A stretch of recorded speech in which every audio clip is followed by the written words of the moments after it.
As I'm sure you've been able to figure out, this video, the subject of this video rather, is pole position and its multitude of issues.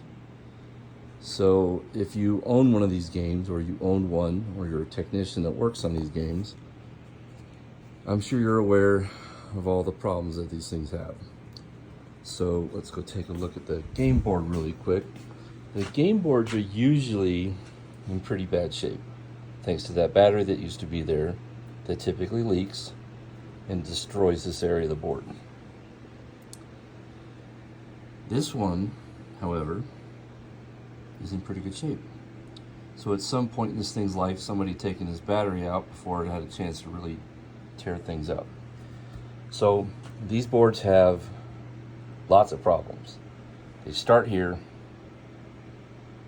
maybe start here. It's kind of a toss-up between the battery and the edge connector, which I'll get to in a second. The battery leaking causes other problems.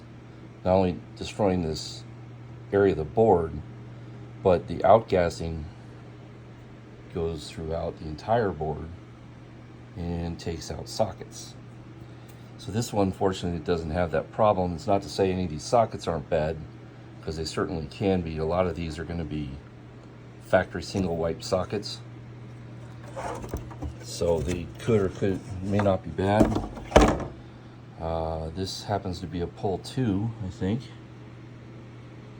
Not sure yet. I'll know when I get it powered up. But yeah, just looking at it, it does look to me to be a pole 2. Oh, yeah, it is. It's got the S25. So it is a pole 2. So that's got nothing to do with anything. It's just thinking out loud.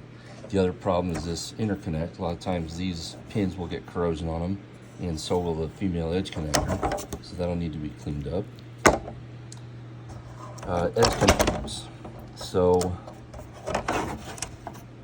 edge connectors are a huge problem, not on just this game, but on a lot of Atari games of this era. For whatever reason, Atari didn't think it through, actually, to only bring ground and +5 into the board. One pin on this side, one pin on the other side, one pin on this side, one pin on the other side, and that's the result of drawing too much current through one pin. So not only does this edge connector need to be repaired, but so does the connection to the cabinet. Yeah, you know, for whatever reason, these iPhone 15s, they don't like to focus when you come up close. I know there's a setting somewhere to fix that. You think they'd be smart enough to figure out, hey, I'm trying to come up close here, but they're not. So yeah, down here, this is where ground comes in, this is where +5 comes in. You can almost make out how the pins have been pushed apart, so they're not making very good contact with the board to begin with. So the proper way to fix that is to fix the board and replace those 2 pins, which I will do, but I'm going to go a step further and hardwire +5 and ground into the board behind the edge connector. So the video board's got pretty convenient spots to hardwire those.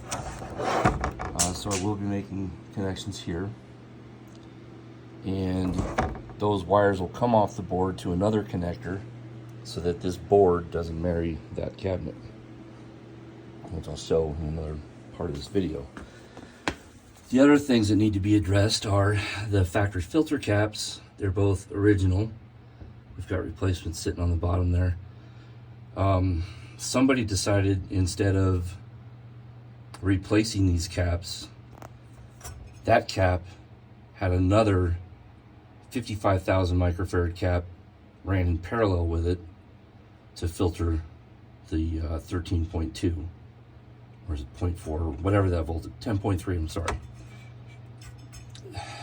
You know, if you're going to go through the trouble of adding another cap to the circuit, replace these two. It's really not that hard. And if you don't have them, order them. It's really not that hard. Stop being lazy. That's lazy. Next problem, fuse holders. As you can see, the factory, what is mostly 20 amp on a lot of these games of this era, but 25 amp on pole position. That fuse holder has been replaced with this fuse holder, which is fine. It's probably a better option at the end of the day. These AR2s, they barely cut it to begin with. This happens to be the wrong supply. It doesn't need to be populated on this side for this game. It'll work, clearly, but it's kind of a waste. So this supply should be used in a vector game or centipede or millipede or something that requires plus 12 and minus 5 to be regulated. That's the correct supply, unpopulated on that side. So what I'm going to do is add a 15 amp screw terminal switcher to the cabinet.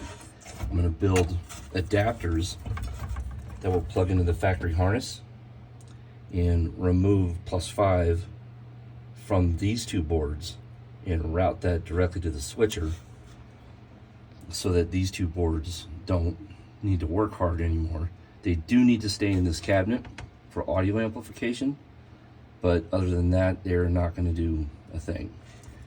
And the switching power supply will most likely not have a problem with the load that these two boards are going to put on it. If I remember to test it, I'll test the current draw from the switcher to these two boards after I get all that modification done. So there'll be more to this.